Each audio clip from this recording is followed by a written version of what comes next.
বিয়ে করবি না, আর এটাও বলিস যে তুই কত বড় একটা অমানুষ।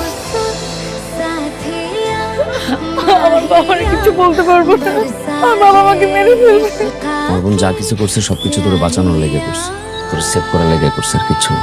তো আমি আমার বোনকে অনেক ভালোবাসি। আজকে কয়দিন ধরে আমি আমার বোনের নীরব কান্না দেখতেছি। আমি এটাও বুঝে গেছি যে তুই আমার বোনকে অনেক ভালোবাসিস। ওই দিন তোর এই অবস্থায় দেখার পরে ধরে লেগে যায় তোর পিস্তল ঠেকাইছিলাম আব্বার সামনে। আজকে আমি তোরা কইতাছি তোমার বোনটা হলে পালায় যা, আমার বোন তোর কাছে সুখে থাকবো। রকি, প্রত্যেকটা ভাই কি চায় যে তার বোনটা সবচেয়ে ভালো থাকুক। আমি চাই না আমার বোন আমার আর আব্বার কথা মতো অন্য জায়গায় বিয়ে করে সারাটা জীবন নীরবে কান্দুক। আমি তোর সাহায্য করব, আমি তোর লোক আছি রকি।